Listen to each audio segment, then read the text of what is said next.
জীবনের প্রত্যেকটা জিনিসই ভীষণ ভীষণ সুন্দর, আবার ভীষণভাবেই সময়ের টাল মেটালে ভয়ঙ্কর রূপ ধারণ করে। যাই হোক, জীবন মানেই যুদ্ধ, আর এই যুদ্ধ আমাদের অনবরত করতেই হয়, কারণ আমরা মানুষ। আর মানুষ মানেই জীবনে যুদ্ধ থাকবে না তা কখনো হয় বলো তো? বন্ধুরা, welcome to my new video. তোমরা কেমন আছো? সকলে আশা করছি ভালো আছো, সুস্থ আছো। আমার নতুন একটি ভিডিওতে তোমাদের অনেকটা ভালোবাসা জানিয়ে আজকে ব্লগটি শুরু করছি। ও এই যাচ্ছে কিসমত, হাই করো, হাই। চো চো চো চো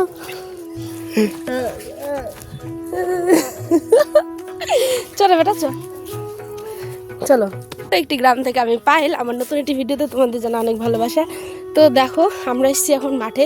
তো এসেই তো আয়নের বাবা আগেই চলে গেছে, আর আমার এই যে ছোট্ট মোট্ট বাবুটাকে নিয়ে আমরা যাচ্ছি হেঁটে। ওই ধরতে দিবে না কোনো রকম, চলো চলো, ও কোনো রকম ধরতে দিবে না, ওই আস্তে আস্তে করে হাঁটে হাঁটে আসবে।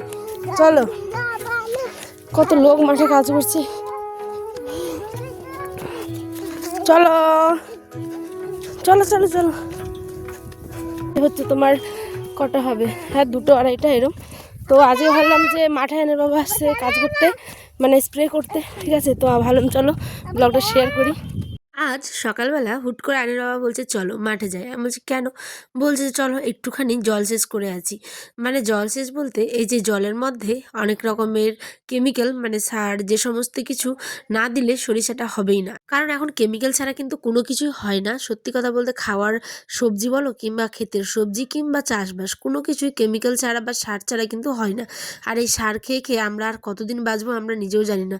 সত্যি কি বলবো, আর সেই আগের মতো আর যুগ নেই যেখানে মানুষ 80-90 বছর এখনো বা 100 বছর পার করে গেছে, তবু এখনো গুটি গুটি পায়ে কিন্তু হেঁটে বেড়ায়, তাই না?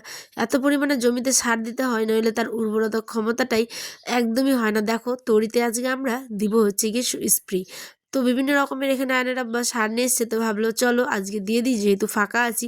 এটা ছিল রবিবারের ব্লগ, তোমরা আজ সোমবার পাচ্ছ। আমি কিন্তু শনিবার দিয়েছিলাম, রবিবার ব্লগ দিইনি, কারণ আমার ফোনে রিচার্জটা ছিল না। আর তার থেকেও বড় কথা, আমার বাড়িতে মেহমান এসেছিলো। তোমরা আগামী দিনের ব্লগগুলো দেখবে, কে এসেছিলো, কী কী করেছিলাম, সমস্ত কিছু ডিটেলস আমি দিব, ঠিক আছে? তো আমি বাড়িতে যেহেতু মেহমান এসেছিলো, তাই ভাবলাম চলো ভিডিও তো আমি প্রতিদিন করি, কিন্তু ওই দিন আমার একদমই হাতে একটু পরিমাণও সময় ছিল না। একা হাতে এত কাজ করেছিলাম এডিট করার মতো, সত্যি। আর রাত্রে এত ক্লান্ত যে ঘুমিয়ে গেছিলাম বলে তোমাদের আমি কালকে কিন্তু মানে গতকাল ভিডিও দিতে পারিনি। প্লিজ আমাকে ক্ষমা করে দিও। আজকে তোমরা এই ভিডিওটা যারা নতুন দেখছো, প্লিজ প্লিজ আমাকে অনেকটা ভালোবাসা দিও, কারণ তোমাদের ভালোবাসা ছাড়া আমি কিচ্ছু না। কারণ এত কষ্ট করে আয়নকে নিয়ে একটা ছোট বাচ্চার সামনে সংসারের সমস্ত কাজ একা হাতে সামলে ভিডিও করি শুধুমাত্র তোমাদের একটু ভালোবাসা পাবো বলে। তো প্লিজ একটুখানি সাপোর্ট করো আমাকে।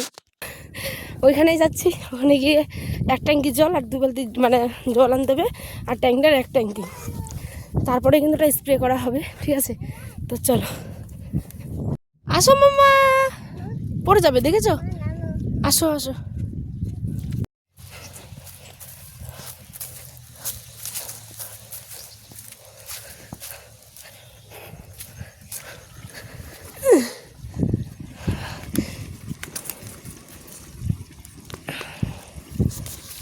তো ওই যে আমরা এখন এসেছি পুকুর পাড়ে। এটা একটা ছোট্টখাট্ট পুকুর, দেখো জল নিয়ে যাওয়ার জন্য। তো আমাদের গ্রামের জীবনযাত্রা এরমই, সত্যি। কি পুকুরের জমি, মানে পুকুরের জমির পাশে পুকুর পাড়, ঠিক আছে। আর পুকুরের জল দিয়ে হচ্ছে গিয়ে আমাদের খেতি বাড়ির চাষবাস। সত্যি কি অপরূপ প্রকৃতির সৃষ্টি, তাই না? তো এই যে ট্যাঙ্কিতে 2টা বালতি জল দিল, তারপরে তো দেখেছিলই তোমরা লিকুইডটা ওখানে দিয়ে দেওয়া হয়েছে অলরেডি, ঠিক আছে। এবার এটা নিয়ে গিয়ে আয়রন স্প্রে করবে। তো আমি ভাবলাম চলো 1 বালতি আমিও যাই, কারণ যত কাজ করবে শরীর তত ভালো থাকবে, তাই না? এমনিতেই অনেকটা পরিমাণে মোটা হয়ে যাচ্ছি দিন দিন এই সার খেয়ে খেয়ে, কিন্তু কি করবে বলো বন্ধুরা? একা হাতে তো মানে আয়নের আব্বাকে ছেড়ে দিতে পারি না।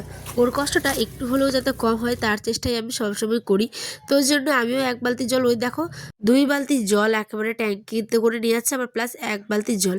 আর এখান থেকে আমাদের জমিটা বেশি দূরে না, ওই যে পাশেই একটুখানি খালি যেতে হবে। ভাবলাম চলো বরের সাথে সাথে একটু হাতে হাতে কাজও করে দিই, তাহলে একটু টাইমটাও কাটবে, আর আমার বন্ধুদের সাথেও মানে আমার পরিবারের সাথেও আমি একটু শেয়ার করতে পারবো। তোমাদের কেমন লাগে এই ব্লগগুলো আমাকে অবশ্যই কমেন্টে জানিও। আর একটা কথা, ইউটিউব সম্পর্কে আমি আমি না বলে থাকতে পারলাম না। দেখো এদিকে আয়নের আব্বা স্প্রে করছে, তার সাথে তোমাদের গল্পটা বলি। ইদানিং আমি দেখছি এত পরিমাণে ভিউ ডাউন হয়ে গেছে, সত্যি মানে আমি ইউটিউব ভিডিও করি বলে ইউটিউব সম্পর্কে কথাটা বলতে তোমাদের বাধ্য হলাম। অ্যাকচুয়ালি কী বলো তো, আমি যখন ইউটিউব ভিডিও শুরু করি জার্নিটার পর, এই ধর 2-3 মাস পরে অনেক পরিমাণে ভিউ হচ্ছিলো। এখন আমি মানে আমার সম্পূর্ণ ভালোবাসা, যত্ন, সমস্ত কিছু পরিশ্রম দিয়ে একটা ভিডিও তৈরি করছি। তারপরে একটা মানে ভিডিওর মেন সাবস্ক্রাইবার আসার একটা মেন জায়গা হচ্ছে কি বলো তো, তোমার ভিডিও কতটা র্যাঙ্ক করছে। মানে ধরো এখন আমার 500 সাবস্ক্রাইবার, তো 533, তো তোমাকে সেখানে 500-র উপরে যদি তুমি ভিউ না আনতে পারো তাহলে তোমার সাবস্ক্রাইবার আসবে কী করে, তুমি এটা নিজে একটা ভাবো। তো সত্যি মানে ইউটিউব থেকে আমি কি বলবো, আমি এত হতাশ হয়ে গেছি যে এত পরিমাণে ভিউ ডাউন, আমি এটা কল্পনাও করতে পারছি না। ঠিক আছে, তো কেন এরকম হচ্ছে প্লিজ তোমরা আমাকে একটু জানিও, তোমাদের সাথেও কীরকম হচ্ছে না আমার সাথেই।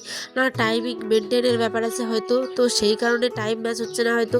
কিন্তু দেখো ইউটিউব অ্যালগোরিদমে একটা জিনিস ওখানে কিন্তু দেওয়া থাকে যে তোমার অডিয়েন্সগুলো তোমার কোন টাইমে দেখে সেই টাইমেই তোমাকে কিন্তু ভিডিও দিতে হবে। ঠিক আছে, তো কি করা যাবে, আমি তো সেই টাইম মেনটেন করে আমার যেগুলো মানে কি বলবো অডিয়েন্স, তো তারা কিন্তু ঠিক সন্ধ্যে 6টায় দেখে, কিন্তু আমি 6টার দিকে ভিডিও দিই কিন্তু অতটা পরিমাণে ভিউ আসে না। কি করব, না টাইমিংটা আমি চেঞ্জ করব, প্লিজ আমাকে একটু জানিও। আমি বড় অসহায় হয়ে পড়েছি এটা নিয়ে, জানো। আচ্ছা আচ্ছা আচ্ছা ঠিক আছে, আজকে আয়ানটা আয়ান আজ ন্যাড়া হয়ে গেছে গো, ন্যাড়া হয়ে গেছে মা। এদিকে আমাদের ছোট্ট কলিজার টুকরোটা আমাদের সাথেই গেছিল, ওই আর থাকতে পারছে না, ওরও প্রচুর ঘুম পেয়েছে। এখন যদি দুপুরবেলা, তো ওরও প্রচণ্ড ঘুম পেয়েছে, কিন্তু তারপরেও আমাদের সাথ দিয়ে যাচ্ছে জানো, কারণ জানে যে বাবা মা কষ্ট করছে, কাজ করছে। সত্যি মানে এত বোঝে এইটুকু বয়সে যে কি বলবো। যাই হোক, তোমার দাদাভাই দেখো এখানে মানে 2 বালতি জল যেটা ট্যাঙ্কি দিয়েছিল সেটা কিন্তু ওই দিয়ে দিল, এরপরে আবার সার দিচ্ছে আর আবার কিন্তু জল দিবে। ঠিক আছে, এই যে 2 বালতি এনে দিয়ে দিলাম।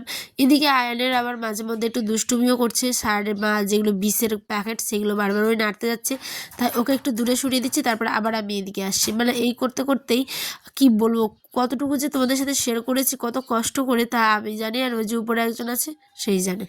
তারপরেও যদি ফল না পাই তাহলে কেমন লাগে বলো তো। সত্যি এত পরিমাণে ভিউ কমে যাবে কি বলবো, কোনোদিনও ভাবতেই পারিনি সত্যি। কতদিনে কি হবে কিছু জানি না, কতদিনে আমার চ্যানেলটা একটু দাঁড়াবে সেটাও জানি না। তার জন্যই বললাম যে এত কষ্ট করে ভিডিও করছি, তোমাদের যদি ভিডিওগুলো একটু ভালো লাগে বা আমার পরিবারের নতুন হয়ে থাকো, তোমরা এখন ভিডিওটা দেখছো, তাহলে প্লিজ আমার পাশে থেকো। আমার তোমাদের সব ভালোবাসা একান্তই প্রয়োজন। তো চলো কি করব, এই তো এখানে সমস্ত কাজগুলো আমাদের হয়ে যাবে এখনই। দেখি যে একটা গাছে সরিষা ফুল ফুটেছে, কি যে ভালো লাগলো দেখে। টুক করে একটু ছবি তোমাদের সাথেও শেয়ার করলাম, যখন পুরো ক্ষেতটা একদম হলুদে হলুদ হয়ে থাকবে, বিছানার মতো শুয়ে থাকবে সরিষার ক্ষেতগুলো আর কি। তো আমি এখন যাচ্ছি হচ্ছে আয়নার আব্বার কাছে, এই যে স্প্রে করছে। আর কি যেন বলতে গেছিলাম এই মুহূর্তে সেটা আর মনে পড়ছে না। এদিকে দেখো ব্যাকগ্রাউন্ডে তোমরা হয়তো চড়ুই পাখির ডাক শুনতে পাচ্ছ, কারণ আমার যেহেতু ঘরের টিনের ঘর, তা টিনের ঘরে কিন্তু চড়ুই পাখি অনেক এসে বাধা মানে কি বাসা বেঁধেছে। ঠিক আছে, তো সেই কারণে ওরা এখন কি জানি কিসের কলহল করছে। চলো মলো হলো, তাপ দাও, তাপ দাও মা।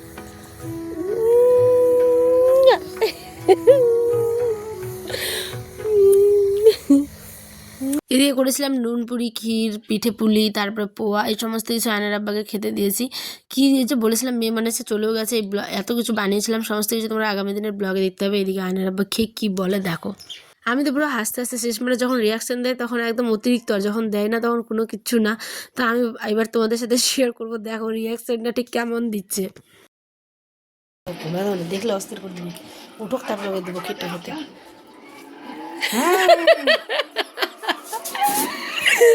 আমি পাগল হয়ে যাবো। আব্বু ক্ষীর খাবি, উঠ আব্বা। ওর ঘুমটা আছে, থাকলো কান্না করবে। তো যাচ্ছি দেখো ব্লগে, সকলে ভালো থেকো সুস্থ থেকো। এদিকে আয়নের আব্বা ওই খাক, আমার আসবো অন্য একটি ভিডিওতে। সকলে ভালো থেকো সুস্থ থেকো।